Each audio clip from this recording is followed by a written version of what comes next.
Bonjour tout le monde. Aujourd'hui, Alif Falaji, Malak Jameh, Mehdi Drissi et moi allons vous présenter un projet qu'on a préparé et qui parlera du Covid-19 et de comment ce virus impacte-t-il l'organisme, ainsi que comment peut-on combattre et prévenir cette maladie. Durant cette présentation, nous allons essayer de répondre à 5 questions principales. Qu'est-ce que la Covid-19? Comment pénètre-t-elle l'organisme? Qu'est-ce qui cause le corps à développer une pneumonie? Comment un vaccin marcherait-il? Et quelles sont les préventions contre le coronavirus?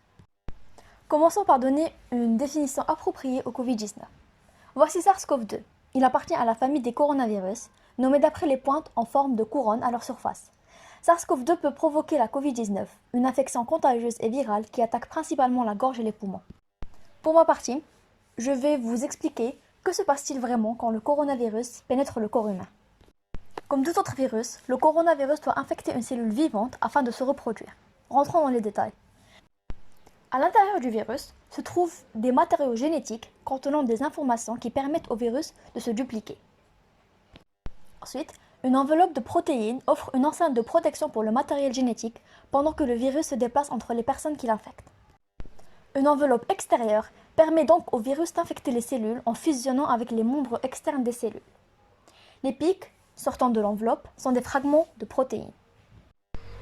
Un virus grippal typique et le nouveau coronavirus utilisent tous deux leurs pointes comme des clés pour entrer dans les cellules du corps où ils piratent la machinerie interne et la réutilisent pour créer les éléments de nouveaux virus. Quand une personne infectée tousse, parle ou éternue, des gouttelettes porteuses du virus peuvent atterrir dans votre bouche ou nez avant de pénétrer vos poumons.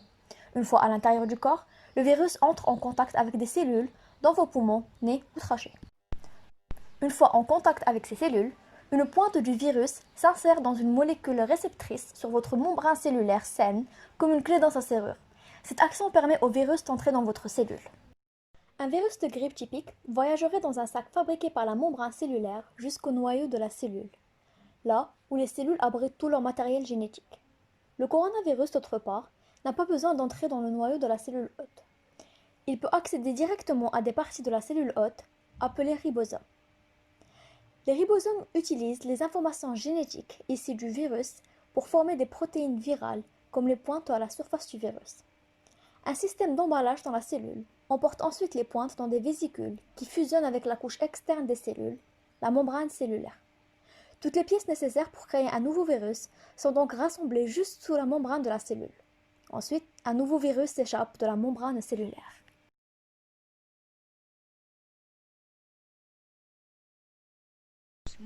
Maintenant, avec le virus qui se propage dans l'organisme, passons à comment peut-on développer des symptômes de pneumonie. Passons maintenant à un schéma montrant comment ce virus se développe dans notre organisme. Premièrement, le macrophage, une cellule du système immunitaire, détecte le virus et produit des cytokines en réponse. Les cytokines se fixent sur une glande du cerveau, l'hypothalamus. Cela augmente la chaleur du corps, aboutissant à une fièvre. Hypothalamus, c'est les muscles reçoivent l'ordre de se contracter pour produire de la chaleur, les courbatures, plus le diamètre des vaisseaux.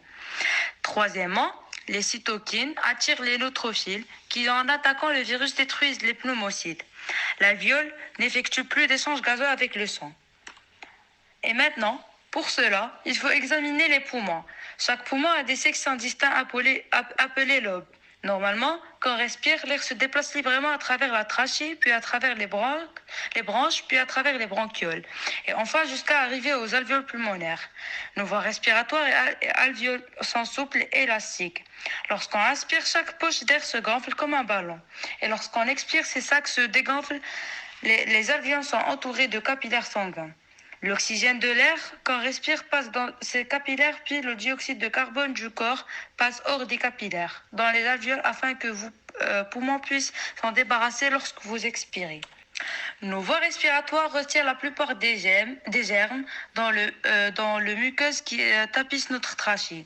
Branches, bronchioles, dans un corps sain, des cils semblables aux cheveux poussent en permanence le muqueuse et les germes hors de voies respiratoires, où on peut les expulser en toussant. Normalement, les cellules du système immunitaire attaquent les virus et germes qui atteignent le muqueuse et les cils avant d'entrer aux alvéoles. Cependant, si le système immunitaire est affaibli, Comme dans le cas d'une infection du coronavirus, le virus peut submerger ces cellules immunitaires. Les bronchioles et alvéoles deviennent enflammés pendant que le système immunitaire attaque le virus, qui se multiplie. L'inflammation peut causer des alvéoles à se remplir de sécrétions, ce qui complique l'absorption d'oxygène par le corps.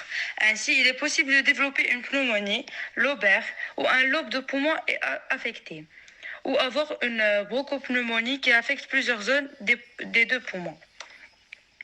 La pneumonie peut causer des difficultés à respirer, douleurs à la poitrine, toux, fièvre et frissons, confusion, fatigue, mal de tête et des douleurs musculaires. Cela peut également conduire à des complications plus graves. Une insuffisance respiratoire survient lorsque la respiration devient si difficile au point d'avoir besoin d'un appareil respirateur pour aider à respirer. Ce sont ces machines qui sauvent des vies et dont les entreprises de dispositifs médicaux sont en train d'accélérer la production. Que vous développiez ces symptômes dépendent de plusieurs facteurs, tels que votre âge et si vous avez des pathologies existantes. Comment combattre le coronavirus? Dans cette partie, je vais répondre aux 3 questions suivantes. Quels sont les types de médicaments qui peuvent être efficaces? Existe-t-il un médicament prometteur contre le coronavirus? Et enfin, comment fonctionnerait un vaccin? Commençons par les types de médicaments qui peuvent être efficaces. Pour l'instant, il n'existe aucune thérapie contre ce virus dont l'efficacité a été prouvée. Mais d'après mes recherches, il existe 3 types de médicaments qui peuvent être efficaces.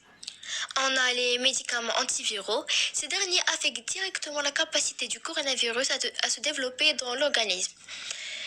On a aussi les médicaments qui peuvent calmer le système immunitaire. Les patients tombent gravement malades lorsque leur système immunitaire réagit de façon excessive et commence à causer des dommages collatéraux à l'organisme. Et enfin, les anticorps provenant du sang des survivants ou fabriqués en laboratoire qui peuvent attaquer le virus. Après avoir fini les types de médicaments qui peuvent être efficaces, je vais vous parler du médicament le plus prometteur contre le coronavirus.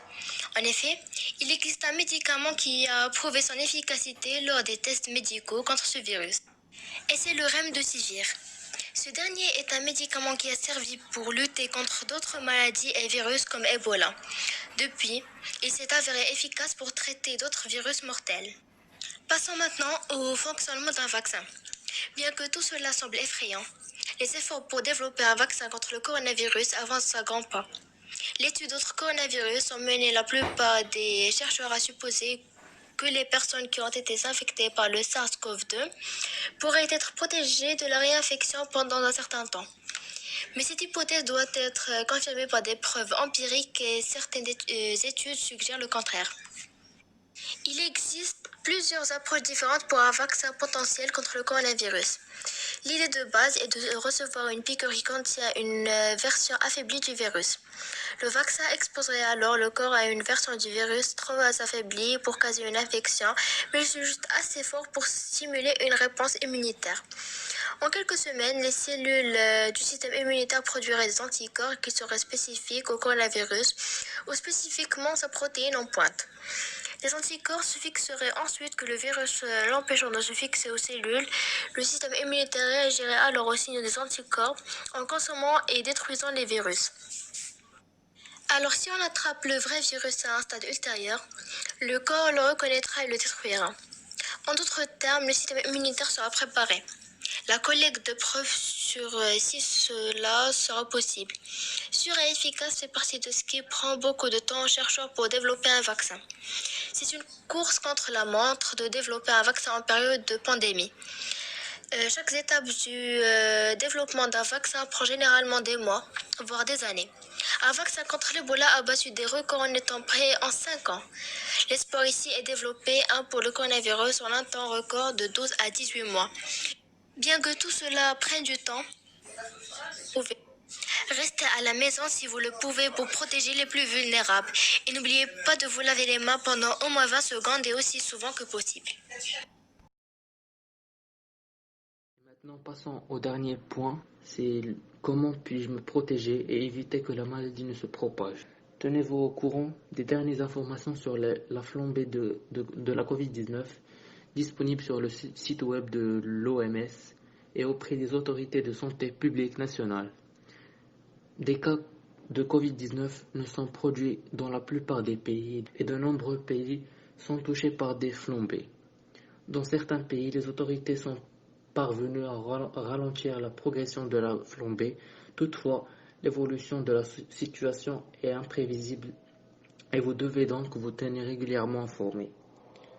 Vous pouvez réduire le risque d'être infecté ou de propager la Covid-19 en prenant quelques précautions simples. Par exemple, se laver fréquemment et soigneusement les mains avec une solution hydroalcoolique ou à l'eau ou au savon. Pourquoi? Se laver les mains avec une solution hydroalcoolique ou à l'eau ou au savon tue le virus s'il est présent sur vos mains. Deuxième précaution, maintenir une distance d'au moins 1 mètre avec les autres personnes. Pourquoi? Lorsqu'une personne tousse ou éternue, elle expulse par le nez ou par la bouche des petites gouttelettes qui peuvent contenir le virus. Si vous êtes trop près, vous pouvez inhaler ces gouttelettes et donc le virus responsable de la Covid-19 si la personne a été porteuse. Troisième précaution, évitez les lieux très fréquentés. Pourquoi? Dans les milieux très fréquentés, la probabilité d'être en contact proche avec quelqu'un qui a la Covid-19 est plus élevée. Il est plus difficile de maintenir une distance physique d'1 mètre. Quatrième précaution, évitez de se toucher les yeux, le nez et la bouche. Pourquoi? Les mains sont en contact avec de nombreuses surfaces qui peuvent être contaminées par le virus. Si vous vous touchez les yeux, le nez ou la bouche, le virus peut pénétrer dans votre organisme et vous infecter. Cinquième précaution, veillez à respecter les règles d'hygiène respiratoire et à ce que les personnes autour de vous en fassent autant. En cas de toux ou d'éternuement, il faut se couvrir la bouche et le nez avec le pli du coude ou avec un mouchoir et jeter le mouchoir immédiatement après, puis se laver les mains. Pourquoi? Les gouttelettes respiratoires propagent des virus en respectant les règles d'hygiène respiratoire. Vous protégez les personnes autour de vous de virus tels que ceux responsables du rhume, de la grippe ou de la Covid-19. Cinquième et dernière précaution, si vous avez des symptômes, même bénis, toux, maux de tête, légère fièvre, restez chez vous jusqu'à la guérison. Demandez à quelqu'un de faire les courses pour vous. Si vous devez sortir, portez un masque pour éviter d'infecter d'autres personnes. Pourquoi? En évitant les contacts avec d'autres personnes, vous protégez ces derniers d'une contamination éventuelle par le virus de la Covid-19 et d'autres virus. Merci pour votre attention.